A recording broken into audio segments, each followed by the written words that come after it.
తెలుగు రాజకీయ ముఖ చిత్రాన్ని మార్చిన నాయకుల్లో వైఎస్ రాజశేఖర రెడ్డి గారు ఒకరు. అలాగే రాష్ట్ర రాజకీయాల్లో అనేక మలుపులకు ఆయన మరణం కారణమైంది.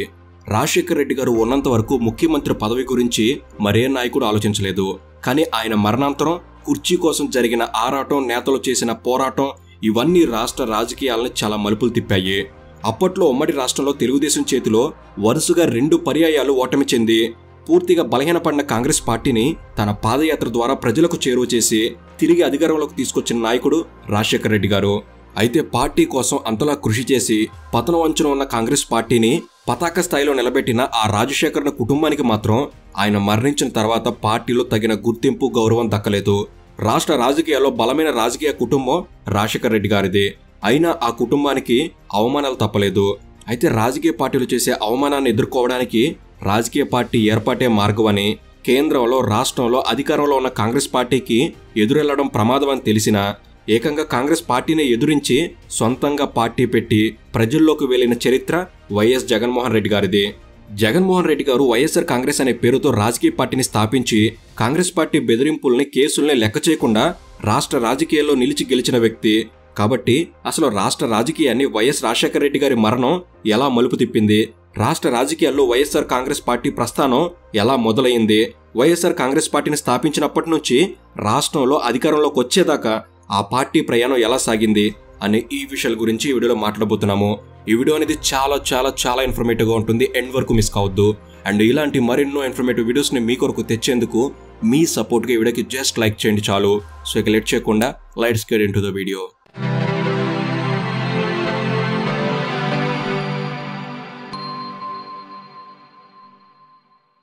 సెప్టెంబర్ 2, 2009 రాష్ట్రం ఉలిక్కిపడిన రోజు. మొత్తం దేశ రాజకీయాల్లోనే సంచలనం నమోదైన రోజు. రాష్ట్ర ప్రజలందరూ ఊపిరి బిగబట్టి ఏం జరిగిందో తెలియని అయోమయంలో ఉన్న రోజు. ఆ రోజే అప్పటి ఉమ్మడి రాష్ట్ర ముఖ్యమంత్రి వైఎస్ రాజశేఖర రెడ్డి గారు హెలికాప్టర్ ప్రమాదంలో ప్రాణాలు కోల్పోయిన రోజు. అయితే రాజశేఖర రెడ్డి గారు ఉన్నప్పుడే వైఎస్ కుటుంబానికి కూడా రాజకీయ పాటలు పరిచారు. దేశ రాజకీయాల్లో సీనియర్ నాయకుల్లో ఒకరిగా ఉమ్మడి రాష్ట్ర ముఖ్యమంత్రిగా సేవలందిస్తున్న రాజశేఖర రెడ్డి గారి మరణ వార్త అప్పట్లో పెను సంచలనం అయ్యింది. అప్పటికే రాష్ట్ర రాజకీయాల్లో తనదైన ముద్ర వేసిన ఘనత, చరిత్ర రాజశేఖర రెడ్డి గారికి ఉంది. గతంలో రాష్ట్రాన్ని 1953 నుంచి 1983 వరకు ఏకదాటిగా 30 సంవత్సరాల పాటు పరిపాలించిన కాంగ్రెస్ పార్టీ ఎన్టీఆర్ గారు స్థాపించిన టీడీపీ వల్ల అధికారాన్ని కోల్పోవలసి వచ్చింది. 1983లో టీడీపీని స్థాపించిన తర్వాత 1983 నుంచి 2004 వరకు ఈ 21 సంవత్సరాల్లో కేవలం 5 సంవత్సరాల పాటు మాత్రమే కాంగ్రెస్ పార్టీ అధికారంలో ఉంది. ముఖ్యంగా 1994 నుంచి 2004 వరకు రాష్ట్రంలో టీడీపీ చాలా బలంగా తయారైంది. మరోవైపు కాంగ్రెస్ పార్టీకి రాష్ట్రంలో సరైన నాయకుడు కూడా లేడు. సరిగ్గా అదే సమయంలో రాష్ట్ర కాంగ్రెస్ పార్టీ బాధ్యతల్ని తన భుజస్కంధాల మీద మోస్తూ ఎప్పటికప్పుడు అధికార టీడీపీ తప్పిదాలని ప్రజలకు వివరిస్తూ కాంగ్రెస్ పార్టీని బలోపేతం చేయడానికి పనిచేసిన నాయకుడు రాజశేఖర రెడ్డి గారు. అలా కాంగ్రెస్ పార్టీని అధికారంలోకి తీసుకురావడానికి అన్ని విధాలుగా కృషి చేయడంతో పాటు పాదయాత్ర ద్వారా పార్టీని ప్రజలకు మరింత చేరువ చేసి 2004 ఎన్నికల్లో టీడీపీని అధికారం నుంచి దూరం చేసి కాంగ్రెస్ పార్టీకి అధికారంతో పాటు రాష్ట్ర రాజకీయాల్లో పూర్వ వైభవం తీసుకొచ్చిన నేత రాజశేఖర రెడ్డి గారు. అయితే రాష్ట్రంలో కాంగ్రెస్ పార్టీ అధికారంలోకి వచ్చిన తర్వాత ముఖ్యమంత్రి పదవి గురించి ఎటువంటి చర్చ, నేతల మధ్య పోటీ లేకుండానే రాజశేఖర రెడ్డి గారు ముఖ్యమంత్రిగా ప్రమాణ స్వీకారం చేశారు. అలా 2004లో మొదటిసారి ముఖ్యమంత్రి పదవి స్వీకరించి 2009 ఎన్నికల్లో కూడా కాంగ్రెస్ పార్టీని వరుసగా రెండోసారి కూడా అధికారంలోకి తీసుకురాగలిగారు రాజశేఖర రెడ్డి గారు. రాజశేఖర రెడ్డి గారు ముఖ్యమంత్రిగా ఉన్నప్పుడు కాంగ్రెస్ పార్టీలో తిరుగులేని హవా చెలాయించారు. అప్పట్లో ఆయనకు ఎదురు చెప్పే నాయకులు ఎవరూ పార్టీలో లేరు. ప్రజల్లో ఆయనకున్న అభిమానం, కాంగ్రెస్ అధిష్టానం వద్ద ఉన్న పట్టు ఇవన్నీ రాజశేఖర రెడ్డి గారికి ఉపయోగపడ్డాయి. అలా రాజశేఖర రెడ్డి గారు పదవిలో ఉన్నంత వరకు ఎవరూ ముఖ్యమంత్రి కుర్చీ గురించి ఆలోచించలేదు. కానీ రాజశేఖర రెడ్డి గారు మరణించిన తర్వాత కాంగ్రెస్ పార్టీ రాష్ట్రంలో చాలా రాజకీయ ఒడిదుడుకులను ఎదుర్కొంది. అయితే రాజశేఖర రెడ్డి గారు తాను ముఖ్యమంత్రి పదవిలోకి రాకముందు నుంచే తన వైఎస్ కుటుంబాన్ని రాజకీయంగా ప్రోత్సహించడం మొదలుపెట్టారు. నిజానికి కడప జిల్లాలో వైఎస్ రాజశేఖర రెడ్డి తండ్రి వైఎస్ రాజారెడ్డి గారి హయాం నుంచే వైఎస్ కుటుంబానికి మంచి పలుకుబడి ఉండేది. ఆ పలుకుబడి ఉపయోగించుకొని డాక్టర్గా ఉన్న రాజశేఖర రెడ్డి గారు రాజకీయాల్లోకి వచ్చారు. ఇక 1978 నుంచి వైఎస్ కుటుంబం పులివెందుల నియోజకవర్గానికి ఎమ్మెల్యేగా ఉంటూ వస్తుంది. కాగా 1989 నుంచే కడప పార్లమెంటు స్థానం వైఎస్ కుటుంబ సభ్యుల చేతిలో ఉంది. ఒక్క పులివెందుల నియోజకవర్గమే కాకుండా జమ్మలమడుగు లాంటి మరికొన్ని నియోజకవర్గాల్లో కూడా వైఎస్ కుటుంబం ఎవరికైతే మద్దతు ఇస్తున్నారో ఆ మద్దతు ఇచ్చే అభ్యర్థులు గెలుస్తూ వస్తున్నారు. కాబట్టి అప్పటి నుంచి రాజకీయంగా కడప జిల్లాలో వైఎస్ కుటుంబం తిరుగులేని స్థాయిలో ఉండేది. ఇక కాంగ్రెస్ పార్టీ ప్రతిపక్షంలో ఉన్నప్పుడే రాజశేఖర రెడ్డి గారి తమ్ముడు వైఎస్ వివేకానంద రెడ్డి గారిని కూడా రాజకీయాల్లోకి వచ్చారు. ఒక స్థాయిలో రాజశేఖర రెడ్డి గారితో మాట్లాడాలి అంటే వివేకానంద రెడ్డి గారితో ముందుగా చర్చించాలి అనే స్థాయిలో వివేకానంద రెడ్డి గారిని రాజశేఖర రెడ్డి గారు ప్రోత్సహించారు. ఇక కాంగ్రెస్ పార్టీని అధికారంలోకి తీసుకొచ్చి రాజశేఖర రెడ్డి గారు ముఖ్యమంత్రి అయ్యాక కూడా కడప జిల్లా రాజకీయాల్లో వివేకానంద రెడ్డి గారిని చాలా యాక్టివ్గా ఉంచి ఆ జిల్లాలో మరింత పట్టు సాధించారు. అంతేకాక రాష్ట్ర వ్యాప్తంగా ప్రజాదరణ సంపాదించి ప్రాంతాలకు అతీతంగా నాయకుల్ని ప్రజలను తన వెంట నడిచేలా చేసి మొత్తం రాష్ట్రం మీద రాజకీయ పట్టు సాధించారు. రాజశేఖర రెడ్డి గారి నిర్ణయాలని కాంగ్రెస్ అధిష్టానం కూడా కాదనలేని స్థాయిలో రాజశేఖర రెడ్డి గారు రాజకీయాలు చేశారు. ఆ రకంగా రాష్ట్రంలో చాలా బలమైన నేతగా ఆయన పేరు తెచ్చుకున్నారు. ఇక 2009లో ఆయన కుమారుడు జగన్మోహన్ రెడ్డి గారిని కాంగ్రెస్ పార్టీ నుంచి కడప ఎంపీగా పోటీ చేయించి అధికారికంగా రాజకీయాల్లోకి తీసుకొచ్చారు. అయితే జగన్మోహన్ రెడ్డి గారు 2009లో ఎంపీగా గెలిచినా కూడా తన తండ్రి రాజకీయ ప్రయాణంలో ఎప్పటి నుంచో ఆయనతోనే ఉంటూ వస్తున్నారు. రాజశేఖర రెడ్డి గారు ప్రభుత్వ వ్యవహారాల్లో బిజీగా ఉన్నప్పుడు కడప జిల్లా రాజకీయాల్లో చురుగ్గా ఉంటూ తన ఉనికిని చాటే ప్రయత్నం మొదలుపెట్టారు. ఇక రాజశేఖర రెడ్డి గారు 2009 ఎన్నికల్లో కడప ఎంపీగా ఉన్న వివేకానంద రెడ్డి గారిని ఒప్పించి ఆ స్థానం జగన్మోహన్ రెడ్డి గారికి దక్కేలా చేశారు. 2009 ఎన్నికల్లో వైఎస్ కుటుంబానికి కంచుకోట అయిన కడప లోక్సభ స్థానం నుంచి జగన్మోహన్ రెడ్డి గారు 178,000 ఓట్ల మెజారిటీతో పోటీ చేసిన మొదటి ఎన్నికల్లోనూ గెలుపొందారు. అలా 2009లో జగన్మోహన్ రెడ్డి గారి రాజకీయ ప్రస్థానం అధికారికంగా మొదలైంది. అయితే తండ్రి రెండోసారి ముఖ్యమంత్రిగా, కొడుకు మొదటిసారి ఎంపీగా ప్రమాణ స్వీకారం చేసిన సంతోషం ఆ కుటుంబానికి ఎక్కువ కాలం నిలవలేదు. 2009 మే 20న ముఖ్యమంత్రిగా ప్రమాణం చేసి పూర్తిగా 4 నెలలు కూడా కాకముందే కేవలం 3 నెలల 13 రోజులకే రాజశేఖర రెడ్డి గారు మరణించారు. కానీ రాజశేఖర రెడ్డి గారు అప్పటికే ఆయన స్థానాన్ని రాష్ట్ర ప్రజల గుండెల్లో పదిలం చేసుకున్నారు. దాంతోపాటు వైఎస్ కుటుంబానికి కూడా చాలా బలమైన రాజకీయ బాటన పరిచారు. ఇక రాజశేఖర రెడ్డి గారి మరణ వార్త రాష్ట్ర ప్రజల్లో తీవ్ర విషాదాన్ని నింపింది. రాజశేఖర రెడ్డి గారు ముఖ్యమంత్రిగా ఆయన అమలు చేసిన పథకాలు, ఆ పథకాల నుంచి లబ్ధి పొందిన అనేక మంది ప్రజల్లో ఆయన మీద అభిమానం పెంచుకునేలా చేశాయి. రాజశేఖర రెడ్డి గారు ముఖ్యమంత్రిగా ఉన్నప్పుడు పేదవాడి ఆకలి తీర్చేందుకు కిలో 2 రూపాయలకి బియ్యం అందించడం నుంచే ఖరీదైన కార్పొరేట్ వైద్యాన్ని సైతం పేదవాడికి దక్కే వరకు, స్తోమత లేక చదువుకు దూరం అవుతున్న విద్యార్థులకు ఫీజు రియంబర్స్మెంట్ నుంచి, అప్పుల బాధతో ఆత్మహత్య చేసుకుంటున్న రైతులకు రుణమాఫీ వరకు, మహిళలకు పావలా వడ్డీలకు రుణాలు ఇచ్చి వారిని చిరు వ్యాపారులుగా ప్రోత్సహించడం నుంచి, వృద్ధులకు వికలాంగులకు సామాజిక భద్రత కల్పించేలా ప్రతి నెల పెన్షన్ ఇచ్చే వరకు, ఇలా సమాజంలో అన్ని వర్గాల ప్రజలను తన పరిపాలనతో మెప్పించి రాష్ట్ర సంక్షేమ రంగంలో రాజశేఖర రెడ్డి గారు బలమైన ముద్ర వేశారు. ఎంతలా అంటే ఆయన మరణించిన తర్వాత రాజశేఖర రెడ్డి పాలన అంటూ పార్టీలు ప్రచారం చేసుకునేంతలా, రాజశేఖర రెడ్డి మావాడు అంటే మావాడు అని పార్టీలు ఆయన క్రెడిట్ కోసం పాకులాడేంతలా. కాబట్టి రాజశేఖర రెడ్డి గారి మరణ వార్త ఆనాడు ఆయన పథకాల లబ్ధిదారులకు, ఆయన అభిమానులకు మాత్రమే కాకుండా ఆయనను ఇష్టపడిన వారికి సైతం కంటతడి తెప్పించింది. దాంతోపాటు ఆయన మరణించారు అన్న వార్త అనేక మంది ఆయన అభిమానులకు తీవ్ర దిగ్భ్రాంతిని కలిగించి ఆ విషాదంలో అనేక గుండెలు ఆగిపోయేలా చేసింది. దాంతో రాజశేఖర రెడ్డి గారి మరణ వార్త రాష్ట్ర వ్యాప్తంగా అనేక మంది చావుకు కారణమైంది. అంటే అర్థం చేసుకోవచ్చు ఆయన ప్రజలకు ఎంతలా చేరువయ్యారో అని. అయితే ఆయన మరణ వార్తతో రాష్ట్ర రాజకీయాల్లో చాలా పెద్ద కలకలం రేగింది. తిరుగులేదు ఎదురులేదు అనుకున్న నాయకుడు ఒక్కసారిగా హఠాత్మరణం చెందడంతో రాజకీయాల్లో చాలా మార్పులు వచ్చాయి. అయితే రాజశేఖర రెడ్డి గారి మరణ వార్త బయటకు వచ్చిన వెంటనే కాంగ్రెస్ అధిష్టానం కాంగ్రెస్ సీనియర్ నాయకుడు కొణిజేటి రోసయ్య గారిని ముఖ్యమంత్రిగా ప్రకటించి ముందుగా పార్టీని కాపాడుకునే ప్రయత్నం చేసింది. అయితే రాజకీయాల్లో, ప్రజల్లో, పరిపాలనలో తనదైన ముద్ర వేసిన రాజశేఖర రెడ్డి కుటుంబ సభ్యులు విషాదంలో ఉన్నప్పుడే ఆ కుటుంబాన్ని ఏమాత్రం సంప్రదించకుండా కాంగ్రెస్ పార్టీ తన రాజకీయ ప్రయోజనాలను కాపాడుకునే ప్రయత్నం మొదలుపెట్టింది. అయితే కాంగ్రెస్ పార్టీ ఎందుకు రాజశేఖర రెడ్డి గారి కుటుంబాన్ని సంప్రదించాలి అనే డౌట్ మనకు రావచ్చు. నిజానికి 2004 నుంచి 2014 వరకు ఉమ్మడి ఆంధ్ర రాష్ట్రంలో కాంగ్రెస్ పార్టీ అధికారంలో ఉన్నా కూడా అది కాంగ్రెస్ పార్టీ విజయం కాదు, పూర్తిగా రాజశేఖర రెడ్డి గారి విజయం. రాజశేఖర రెడ్డి కృషి ఫలితంగా 2004లో అధికారంలోకి వస్తే రాజశేఖర రెడ్డి గారి పరిపాలనా విధానం 2009లో రెండోసారి కాంగ్రెస్ పార్టీకి అధికారాన్ని దక్కించుకునేలా చేశాయి. అయితే రాజశేఖర రెడ్డి గారు కేవలం 4 నెలల్లోపే మరణించడం వల్ల ఆ కుటుంబానికి తగిన న్యాయం జరగలేదు. ఆయన వల్ల పార్టీ అధికారంలోకి వస్తే పదవిలో కొనసాగే అవకాశం ఆ కుటుంబానికి ఎక్కువ కాలం లేకుండా పోయింది. పైగా రాజశేఖర రెడ్డి గారి మరణం యాదృచ్ఛికమే అయినప్పటికీ ఆయన రాజ్యాంగబద్ధమైన పదవిలో ఉంటూనే పార్టీ బలోపేతం కోసం, ప్రజల సంక్షేమం కోసం పాటుపడుతూ ఆ ప్రయత్నంలో మరణించారు. కాబట్టి రాజశేఖర రెడ్డి గారు మరణించిన తర్వాత ఆపద్ధర్మ ముఖ్యమంత్రిగా రోసయ్య గారిని కాంగ్రెస్ అధిష్టానం ప్రకటించింది. కానీ ఆపద్ధర్మ ముఖ్యమంత్రిని పూర్తిస్థాయి ముఖ్యమంత్రిగా కొనసాగించే ముందు కూడా రాజశేఖర రెడ్డి గారి కుటుంబాన్ని సంప్రదించలేదు. కానీ రాజశేఖర రెడ్డి గారి తమ్ముడు వివేకానంద రెడ్డి గారికి మాత్రం రోసయ్య గారి క్యాబినెట్లో రాష్ట్ర వ్యవసాయ శాఖ మంత్రిగా బాధ్యతలు ఇచ్చి చేతులు దులుపుకుంది. అయితే సాధారణంగా రాజకీయాల్లో కింది స్థాయి వ్యక్తుల్లోనే పదవికాంక్ష అనేది ఉంటుంది. అలాంటిది రాష్ట్ర వ్యాప్తంగా అభిమానులు రాష్ట్ర రాజకీయాన్ని శాసించిన ఘనత, దేశవ్యాప్తంగా రాజకీయ నేతలతో పరిచయాలు, పైగా పార్టీ కోసం ప్రాణాలిచ్చిన చరిత్ర, ఇలా రాజకీయాల్లో ఉన్నత స్థాయిలో ఉన్న వైఎస్ కుటుంబానికి కూడా పదవి మీద కోరికుంటుంది. అయితే ఇక్కడ కాంగ్రెస్ అధిష్టానం కాస్త తెలివిగా వ్యవహరించాల్సింది. జగన్మోహన్ రెడ్డి గారితో కేంద్ర పెద్దలు చర్చలు జరిపారు. అయితే జగన్మోహన్ రెడ్డి గారి భవిష్యత్తు గురించి సరైన స్పష్టత, భరోసా కాంగ్రెస్ పార్టీ కల్పించలేకపోయింది. అప్పటికే జగన్మోహన్ రెడ్డి గారు కూడా ఎంపీగా ఉన్నారు. అలాంటప్పుడు ఆయనకు కేంద్ర మంత్రి పదవి ఇచ్చే ప్రయత్నం చేసినా కాస్తైనా రాజశేఖర రెడ్డి గారు పార్టీ కోసం చేసిన కృషికి తగిన గుర్తింపు దక్కినట్లయ్యేది. అయితే జగన్మోహన్ రెడ్డి గారి మీద అప్పట్లో ప్రతిపక్ష తెలుగుదేశం పార్టీ చేసిన అవినీతి ఆరోపణలని పరిగణలోకి తీసుకుని జగన్మోహన్ రెడ్డి గారిని కాంగ్రెస్ పార్టీ అవమానించడం మొదలుపెట్టింది. కానీ 2010లో జగన్మోహన్ రెడ్డి గారి తల్లి వైఎస్ విజయమ్మ గారికి కాంగ్రెస్ పార్టీ రాజశేఖర రెడ్డి గారు చనిపోవడం వల్ల ఖాళీ అయిన పులివెందుల స్థానం నుంచి ఎమ్మెల్యేగా పోటీ చేసే అవకాశం కల్పించింది. ఆ ఎన్నికల్లో విజయమ్మ గారికి పోటీగా ఏ ఒక్క రాజకీయ పార్టీ పోటీ చేయలేదు.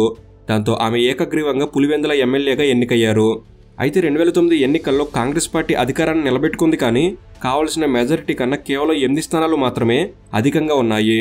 కాబట్టి ఆ సమయంలో కాంగ్రెస్ పార్టీ పూర్తిగా తన ప్రభుత్వాన్ని కాపాడుకునే విషయం మీదనే దృష్టి పెట్టింది.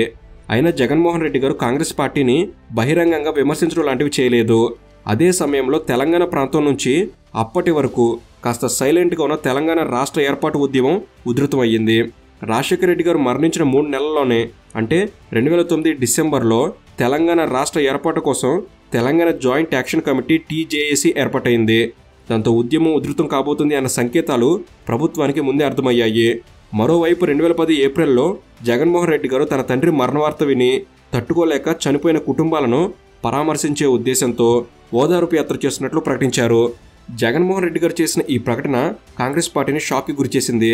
జగన్మోహన్ రెడ్డి గారు తన బలం ప్రదర్శించడానికి వైఎస్ పేరును ఉపయోగించుకుని ప్రజల్లోకి వెళ్లే ప్రయత్నం చేస్తున్నాడని కాంగ్రెస్ భావించింది. జగన్మోహన్ రెడ్డి గారు ఓదార్పు యాత్ర చేస్తే కాంగ్రెస్ పార్టీకి నష్టం జరుగుతుంది అని కాంగ్రెస్ భావించింది. దాంతో జగన్మోహన్ రెడ్డి గారిని ఓదార్పు యాత్ర చేయవద్దని ఆయనకు నచ్చచెప్పే ప్రయత్నం చేసినా జగన్మోహన్ రెడ్డి గారు పట్టించుకోలేదు. స్వయంగా అప్పటి రాష్ట్ర ముఖ్యమంత్రి రోసయ్య గారే జగన్మోహన్ రెడ్డిని కలిసి యాత్రను పక్కన పెట్టాలి అని చెప్పినా జగన్మోహన్ రెడ్డి గారు వినలేదు. ఒక రకంగా కాంగ్రెస్ పార్టీ పతనం ఆ రోజు మొదలైందని చెప్పవచ్చు. అలా కాంగ్రెస్ పార్టీకి రాజశేఖర రెడ్డి గారి మరణాంతరం తెలంగాణ ప్రాంతం నుంచి రాష్ట్ర ఏర్పాటు డిమాండ్, మరియు మరోవైపు జగన్మోహన్ రెడ్డి ప్రజల్లోకి వెళ్లి సొంతంగా బలం పెంచుకునే ప్రయత్నం చేస్తాడేమో అన్న భయం రెండు ఇంచుమించుగా ఒకే సమయంలో మొదలయ్యాయి. దాంతో రాష్ట్ర రాజకీయ పరిస్థితులు చాలా సంక్లిష్టంగా తయారయ్యాయి. ఇక 2010 ఏప్రిల్లో జగన్మోహన్ రెడ్డి గారు కాంగ్రెస్ పార్టీ ఎంపీ హోదాలోనే పార్టీ ఆదేశాలను పట్టించుకోకుండా తన ఓదార్పు యాత్రను మొదలుపెట్టారు. యాత్రలో భాగంగా రాష్ట్ర వ్యాప్తంగా రోడ్డు షోలు, వైఎస్ఆర్ విగ్రహాల ఆవిష్కరణలు, మరణించిన కుటుంబాలను పరామర్శించి వారికి ధైర్యం ఇవ్వడం లాంటివి చేస్తూ ఆ యాత్ర సాగింది. మరోవైపు ఓదార్పు యాత్రకు ప్రజల నుంచి మంచి స్పందన వచ్చింది. రాజశేఖర రెడ్డి గారి అభిమానుల నుంచి విశేష స్పందన కనిపించింది. దాంతో యాత్ర అలానే కొనసాగితే కాంగ్రెస్ పార్టీ రాష్ట్రంలో రాజశేఖర రెడ్డి అభిమానుల మద్దతుతో జగన్మోహన్ రెడ్డి గారు పార్టీలో చీలిక తెచ్చే ప్రమాదం ఉంది అని, మరియు యాత్రలో రాజశేఖర రెడ్డి గారు ముఖ్యమంత్రిగా ఉన్నప్పుడు జరిగిన సంక్షేమ కార్యక్రమాల క్రెడిట్ మొత్తం రాజశేఖర రెడ్డి గారికి చెందేలా జగన్మోహన్ రెడ్డి గారు మాట్లాడడం కాంగ్రెస్ పార్టీ జీర్ణించుకోలేకపోయింది. ఒక రకంగా తమ ఎంపీ తమ పార్టీకి నష్టం చేస్తున్నాడని కాంగ్రెస్ పార్టీ భావించింది. దాంతో ఓదార్పు యాత్రలో కాంగ్రెస్ పార్టీ ఎమ్మెల్యేలను, ఎంపీలను, నాయకుల్ని పాల్గొనకుండా ఆదేశాలు జారీ చేసింది. కానీ జగన్మోహన్ రెడ్డి గారు మాత్రం అవేం పట్టించుకోకుండా యాత్రను కొనసాగించారు. అయితే రాజశేఖర రెడ్డి గారి మీద అభిమానం ఉన్న చాలామంది కాంగ్రెస్ నాయకులు పార్టీ ఆదేశాలను లెక్క చేయకుండా జగన్మోహన్ రెడ్డి గారి వెంట నడిచారు. దాంతో ఇలా రాష్ట్రంలో ఓదార్పు యాత్ర జరుగుతున్నప్పుడు రాష్ట్రంలో ఉన్న పరిస్థితులను తట్టుకోవటం అప్పటి ముఖ్యమంత్రి రోసయ్య గారికి తలకు మించిన భారంగా అనిపించింది. రాజకీయ పరిస్థితులు రోజురోజుకి అధికార కాంగ్రెస్ పార్టీకి ప్రతికూలంగా మారాయి. ఒకవైపు కావాల్సిన దానికంటే కేవలం 8 మంది సభ్యులు మాత్రమే అధికంగా ఉండటం, తెలంగాణ ప్రాంతంలో పెరిగిన తెలంగాణ రాష్ట్ర ఏర్పాటు డిమాండ్, మరియు జగన్మోహన్ రెడ్డి గారు చేస్తున్న ఓదార్పు యాత్ర వల్ల ప్రజల్లో తగ్గుతున్న కాంగ్రెస్ పార్టీ ప్రభావం, ఇవన్నీ అప్పటి ముఖ్యమంత్రి రోసయ్య గారిని ముఖ్యమంత్రి పదవి ముళ్ళ కిరీటం అని భావించేలా చేశాయి. దాంతో 2010 నవంబర్లో ముఖ్యమంత్రిగా ప్రమాణం చేసిన 14 నెలల్లోనే ఆయన తన పదవికి రాజీనామా చేశారు. అప్పట్లో హఠాత్తుగా రోసయ్య గారు రాజీనామా చేయడం చాలా మందిని ఆశ్చర్యానికి గురిచేసింది. అయితే రోసయ్య గారు అలా హఠాత్తుగా రాజీనామా చేయడంతో తిరిగి ముఖ్యమంత్రి ఎవరు అనే దాని మీద చాలా పెద్ద చర్చ నడిచింది. అయితే అప్పటికే రాష్ట్రంలో ఓదార్పు యాత్ర పేరుతో పర్యటిస్తూ ప్రజల్లో గుర్తింపు తెచ్చుకుని యువనేతగా పేరు సాధిస్తున్న జగన్మోహన్ రెడ్డి గారిని పార్టీ ఆదేశాలను లెక్క చేయకుండా యాత్రను కొనసాగించాడు అనే ఉద్దేశంతో ముఖ్యమంత్రి పదవి కోసం జగన్మోహన్ రెడ్డి గారిని ఏమాత్రం పరిగణలోకి కాంగ్రెస్ తీసుకోలేదు. ఇక అప్పట్లో రాష్ట్ర అసెంబ్లీ స్పీకర్గా పనిచేస్తున్న చిత్తూరు జిల్లాకు చెందిన సీనియర్ నాయకుడు నల్లారి కిరణ్ కుమార్ రెడ్డి గారిని ముఖ్యమంత్రిగా ప్రకటించింది కాంగ్రెస్ అధిష్టానం. దాంతో 2010 నవంబర్ 25న ఉమ్మడి ఆంధ్రప్రదేశ్ రాష్ట్రానికి ముఖ్యమంత్రిగా కిరణ్ కుమార్ రెడ్డి గారు ప్రమాణ స్వీకారం చేశారు. కిరణ్ కుమార్ రెడ్డి గారి క్యాబినెట్లో కూడా వివేకానంద రెడ్డి గారికి మంత్రి పదవి దక్కింది. అయితే కిరణ్ కుమార్ రెడ్డి గారు ముఖ్యమంత్రిగా ప్రమాణ స్వీకారం చేసిన 4 రోజుల్లోనే అంటే 2010 నవంబర్ 29న జగన్మోహన్ రెడ్డి గారు మరియు ఆయన తల్లి విజయమ్మ గారు ఇద్దరూ కాంగ్రెస్ పార్టీకి మరియు పార్టీ ద్వారా వచ్చిన ఎంపీ ఎమ్మెల్యే పదవులకు రాజీనామా చేశారు. అయితే రోసయ్య గారు వైఎస్ కుటుంబానికి ముందు నుంచే మంచి సన్నిహితుడు. దాంతో ఆయన ముఖ్యమంత్రిగా ఉన్నప్పుడు జగన్మోహన్ రెడ్డి గారు పార్టీ ఆదేశాలు ధిక్కరించిన రోసయ్య గారు పెద్దగా పట్టించుకోలేదు. ఇక కొత్తగా ముఖ్యమంత్రి అయిన కిరణ్ కుమార్ రెడ్డి గారు అనుకోని పరిస్థితుల్లో ముఖ్యమంత్రి అయ్యారు. ఆయన మీద అధిష్టానం నమ్మకం ఉంచి ముఖ్యమంత్రి పదవితో పాటు రాష్ట్రంలో పరిస్థితుల్ని గాడిలో పెట్టే బాధ్యతను కూడా అప్పగించింది. కాబట్టి జగన్మోహన్ రెడ్డి గారు చేస్తున్న ఓదార్పు యాత్ర మీద కూడా ఆయన ఖచ్చితంగా దృష్టి పెట్టి యాత్రను సాగకుండా చేసే అవకాశాలున్నాయి. ఈ విషయాలను ముందే అర్థం చేసుకున్నారు జగన్మోహన్ రెడ్డి గారు. ఆయన ఊహించిన విధంగానే కాంగ్రెస్ పార్టీ నుంచి ఓదార్పు యాత్రను ఆపేయాల్సిందే అనే ఆదేశాలు మరోసారి వచ్చాయి. దాంతో పరిస్థితులు ఎదురొచ్చేదాకా ఆయన వేచి చూడలేదు. ఆయనే స్వయంగా పరిస్థితులకు ఎదురెళ్లారు. కేంద్రంలో రాష్ట్రంలో అధికారంలో ఉన్న పార్టీని లెక్క చేయకుండా రాజీనామా చేసి 2010 డిసెంబర్ 7న పులివెందుల్లో నూతన పార్టీ ఏర్పాటు చేస్తున్నట్లు జగన్మోహన్ రెడ్డి గారు ప్రకటించారు. కొద్ది రోజుల్లో పార్టీ పేరు, అజెండా, కార్యాచరణ లాంటి పూర్తి వివరాలు వెల్లడిస్తామని కూడా ప్రకటించారు. జగన్మోహన్ రెడ్డి గారు పార్టీకి రాజీనామా చేయడం ముందు నుంచి చాలా మంది ఊహించిన విషయమే. కానీ కొత్తగా రాజకీయ పార్టీ ఏర్పాటు మాత్రం రాజకీయాల్లో ఒక సంచలనం చెప్పవచ్చు. రాజశేఖర రెడ్డి గారి పరిపాలన, ఆయన ఆశయాలు ప్రతిబింబించేలా తన పార్టీ పేరులో వైఎస్ఆర్ అని ఉండాలి అనుకున్నారు. దాంతో వైఎస్ఆర్ కాంగ్రెస్ పార్టీ అనే పేరు ఖరారయ్యింది. జగన్మోహన్ రెడ్డి గారు వైఎస్ఆర్ కాంగ్రెస్ అనే పేరు తన పార్టీకి ఖరారు చేయడంతో అటు అధికారంలో ఉన్న కాంగ్రెస్ని, ప్రతిపక్షంలో ఉన్న తెలుగుదేశం పార్టీని రెండింటినీ టార్గెట్ చేసినట్లయింది. ఎందుకంటే కాంగ్రెస్ పార్టీకి నష్టం జరిగేలా, వైఎస్ఆర్ గారి అభిమానులు ఆకర్షించేలా ఉంది ఆ పేరు. మరియు వైఎస్ఆర్ గారు తెలుగుదేశం పార్టీతో రాజకీయంగా తన చివరి శ్వాస వరకు పోరాడారు. కాబట్టి వైఎస్ఆర్ పేరును పార్టీ పేరులో చేర్చడం వల్ల ప్రతిపక్ష తెలుగుదేశం పార్టీ కూడా ఆ పార్టీకి ప్రత్యర్థి అవుతుంది. అయితే నిజానికి జగన్మోహన్ రెడ్డి గారు రాజకీయ పార్టీ ఏర్పాటు చేసిన సమయంలో రాష్ట్రంలో చాలా రాజకీయ పార్టీలు ఉన్నాయి. తెలంగాణ ప్రాంతంలో టీఆర్ఎస్ పార్టీ బలపడుతుంది. అదీ కాక అప్పట్లో వైఎస్ఆర్ గారిని తెలంగాణ ద్రోహి అని చిత్రీకరించేలా విమర్శలు మొదలయ్యాయి. కాబట్టి వైఎస్ఆర్ పేరుతో ఏర్పాటయ్యే పార్టీని తెలంగాణలో ఆదరించరు. అంతేకాక 2009 ఎన్నికలకు ముందు ఆవిర్భవించిన ప్రజారాజ్యం పార్టీ చిరంజీవి గారి ఎన్నికల ప్రచారంలో ప్రజలను బాగానే ఆకర్షించింది. చిరంజీవి గారి ఎన్నికల ప్రచార సభల్లో రాష్ట్రంలో ఏ ప్రాంతానికి వెళ్ళినా ప్రజలు తండోపతండాలకు తరలివచ్చారు. కొన్ని చోట్ల తొక్కిసలాట్లు జరిగి ప్రజల ప్రాణాలు పోయిన సందర్భాలు కూడా ఉన్నాయి. అయినా ఆనాడు రాష్ట్రంలో ఉన్న రాజకీయ పరిస్థితుల కారణంగా ఆ పార్టీ కేవలం 18 స్థానాల్లో మాత్రమే విజయం సాధించగలిగింది. ఇలా 2009 ఎన్నికల్లో ప్రజారాజ్యం పార్టీ రూపంలో తాజా ఉదాహరణ కళ్ళ ముందే ఉంది. కాబట్టి జగన్మోహన్ రెడ్డి గారి స్థానంలో ఎవరున్నా పార్టీ పెట్టే ప్రయత్నం మాత్రం చేయరు. రాజకీయాల్లో శాశ్వత శత్రువులు, శాశ్వత మిత్రులు ఉండరు అంటారు. అలాగే శత్రువుకి శత్రువు మిత్రుడు అనే సామెత కూడా ఉంది. కాబట్టి జగన్మోహన్ రెడ్డి గారి స్థానంలో మరే నాయకుడైనా ఉంటే పరిస్థితులకు తల వంచి కాంగ్రెస్ పార్టీలో కొనసాగడమో లేక ఇతర పార్టీల్లో చేరి రాజకీయ భవిష్యత్తును కాపాడుకోవడమో చేసేవారు. అప్పటికే కాంగ్రెస్ పార్టీ రాజశేఖర రెడ్డి గారి తమ్ముడు వివేకానంద రెడ్డి గారిని మంత్రి పదవి ఇచ్చి లొంగ తీసుకుంది. కానీ జగన్మోహన్ రెడ్డి గారు మాత్రం ఓదార్పు యాత్రలో వచ్చిన మద్దతు, తన తండ్రికి రాష్ట్రంలో ఉన్న గుర్తింపు, రాజశేఖర రెడ్డి గారు చేసిన సంక్షేమం ఇవన్నీ దృష్టిలో ఉంచుకొని కేంద్రంలో, రాష్ట్రంలో అధికారంలో ఉన్న పార్టీకి వ్యతిరేకంగా రాజకీయ పరిస్థితులు అనుకూలించని ఆ సమయంలో ఇలా పార్టీ ఏర్పాటు చేయడం జగన్మోహన్ రెడ్డి గారి ధైర్యానికి, పట్టుదలకు నిదర్శనం. అలా జగన్మోహన్ రెడ్డి గారు 2011 మార్చి 12న తూర్పుగోదావరి జిల్లాలోని తన పార్టీ పేరు వైఎస్ఆర్ కాంగ్రెస్ అని అధికారికంగా ప్రకటించారు. యువజన శ్రామిక రైతు కాంగ్రెస్ అంటూ ఆ పార్టీని ఎన్నికల సంఘం వద్ద నమోదు చేయించారు. కానీ నిజానికి వైఎస్ఆర్ అంటే యువజన శ్రామిక రైతు అనే పదాల కన్నా వైఎస్ రాజశేఖర రెడ్డి అనే పేరే ప్రజల్లో బలంగా నాటుకుపోయింది. అలా రాష్ట్ర రాజకీయ రణరంగంలోకి వైఎస్ఆర్ కాంగ్రెస్ పార్టీతో జగన్మోహన్ రెడ్డి గారు సరికొత్త రాజకీయాన్ని మొదలుపెట్టారు. ఇక పార్టీ పేరు ప్రకటించి రాజకీయాలు చేయడం మొదలుపెట్టిన 2 నెలల్లోనే కడప ఎంపీ స్థానానికి, పులివెందుల ఎమ్మెల్యే స్థానానికి ఉప ఎన్నికల షెడ్యూల్ వచ్చింది. ఆ 2 స్థానాలు జగన్మోహన్ రెడ్డి గారు మరియు విజయమ్మ గారు రాజీనామా చేయడం ద్వారా ఏర్పడిన స్థానాలు. దాంతో వైఎస్ఆర్ కాంగ్రెస్ పార్టీ ప్రకటించిన తర్వాత ఆ పార్టీ పోటీ చేస్తున్న మొదటి ఎన్నికలు.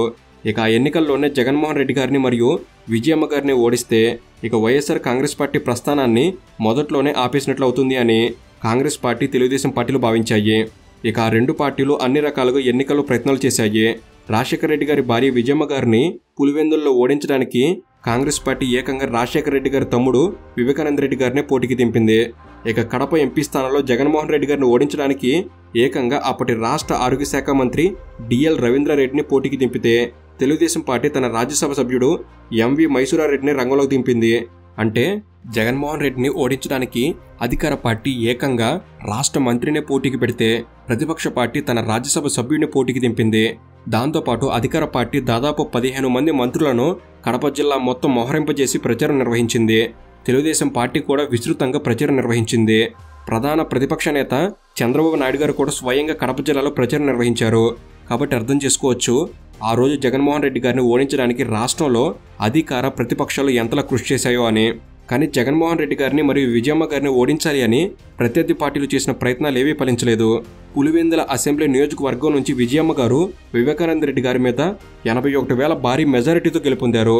2009లో పులివెందులలో కాంగ్రెస్ పార్టీ నుంచి పోటీ చేసిన వైఎస్ రాజశేఖర రెడ్డి గారికి 68,000 మెజారిటీ మాత్రమే లభించింది.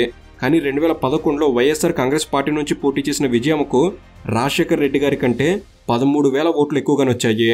ఇక కడప ఎంపీ అభ్యర్థిగా జగన్మోహన్ రెడ్డి గారు గతంలో 2009లో కాంగ్రెస్ పార్టీ నుంచి పోటీ చేసినప్పుడు 178,000 ఓట్ల మెజారిటీతో గెలవడం జరిగింది. కానీ 2011లో సొంతంగా పార్టీ స్థాపించిన మొదటి ఎన్నికల్లోనే అధికార ప్రతిపక్ష పార్టీల ఎత్తులను చిత్తు చేస్తూ 6,92,000 ఓట్లు జగన్మోహన్ రెడ్డి గారు సాధించారు. 2వ స్థానంలో నిలిచిన కాంగ్రెస్ పార్టీ అభ్యర్థి రాష్ట్ర మంత్రి డిఎల్ రవీంద్రారెడ్డి కన్నా 5,45,000 ఓట్ల అత్యంత భారీ మెజారిటీ జగన్మోహన్ రెడ్డి గారి దక్కింది. రాజకీయాల్లో సొంతంగా పార్టీ పెట్టి రాణించాలి అనుకున్న జగన్మోహన్ రెడ్డి గారి ఆశయాన్ని ఆదిలోనే అణచివేసే ప్రయత్నాలని ప్రజలే తిరస్కరించి ఆ పార్టీలకు బుద్ధి చెప్పారు. అలా పార్టీ స్థాపించిన 2 నెలల్లోనే పోటీ చేసిన 2 స్థానాల్లో వచ్చిన ఎన్నికల ఫలితాలతో వైఎస్ఆర్ కాంగ్రెస్ పార్టీ చాలా గ్రాండ్గా చట్టసభలో తన ప్రస్థానాన్ని మొదలుపెట్టింది. ఇక కాంగ్రెస్ పార్టీ నుంచి వైఎస్ఆర్ కాంగ్రెస్ పార్టీలోకి ఎక్కడ తన ఎమ్మెల్యేలు వెళ్తారో, దాంతో ఎక్కడ ప్రభుత్వం ప్రమాదంలో పడుతుందన్న భయం కాంగ్రెస్లో మొదలైంది. ఇక ఆనాటి నుంచి రాజకీయ రణరంగం మీద జగన్మోహన్ రెడ్డి గారు కదిపే పావులని అర్థం చేసుకోవడం హేమాహేమీ రాజకీయ నేతలకు కూడా సాధ్యం కాలేదు. జగన్మోహన్ రెడ్డి గారిని అనగదొక్కాలి అని కాంగ్రెస్ పార్టీ, తెలుగుదేశం పార్టీలు చేసిన కుట్రలు, పెట్టిన కేసులు, వాటిని ఆయన ఎదుర్కొన్న తీరు, ఆఖరికి పార్టీని అంచులంచులుగా ఎదిగేలా చేసి రాష్ట్రంలో అధికారం సాధించేదాకా ఆయన సాగించిన రాజకీయాలు, ఇలా జగన్మోహన్ రెడ్డి గారు చేసింది రాజకీయం కాదు, అదో రాజకీయ యుద్ధం. అలా వైఎస్ఆర్ కాంగ్రెస్ పార్టీని నాడు మొదటిసారి 2011 ఉప ఎన్నికల్లో గెలుపొందినప్పటి నుంచి 2019లో రాష్ట్రంలో అధికారంలోకి వచ్చేదాకా ఆ పార్టీ ప్రయాణం ఎలా సాగిందనే విషయాలు, అంటే జగన్మోహన్ రెడ్డి గారు చేసిన ఆ రాజకీయ యుద్ధం ఎలా ఎట్టకేలకు సీఎం అయ్యారు అనే విషయాల్ని మరో వీడియోలో చూద్దాం. సో ఇది ఫ్రెండ్స్ వైఎస్ఆర్ కాంగ్రెస్ పార్టీ పుట్టుక వెనక జరిగిన సంఘటనలో. ఈ ప్రయాణంపై మీ అభిప్రాయం ఏమిటి? జగన్ గారిపై మీకున్న అభిప్రాయం ఏమిటి? తప్పకుండా మీ అభిప్రాయాన్ని కామెంట్ చేయండి. ఈ వీడియో అనేది మీరు కొత్త విషయాలు తెలుసుకోవడంలో ఎంతో కొంత ఉపయోగపడిందని భావిస్తున్నాను. ఈ వీడియో కనుక మీకు నచ్చినట్టయితే జస్ట్ లైక్ చేయండి చాలు. ఇలాంటి మరెన్నో ఇన్ఫర్మేటివ్ వీడియోస్ ఇక్కడ నుంచి రాబోతున్నాయి. వాటిని మీరు కూడా పొందేందుకు తప్పకుండా మన తెలుగు నాలెడ్జ్ని సబ్స్క్రైబ్ చేసుకుని బెల్ని ఆల్లో పెట్టుకోగలరని మనవి. Thank you for watching. Have a good day.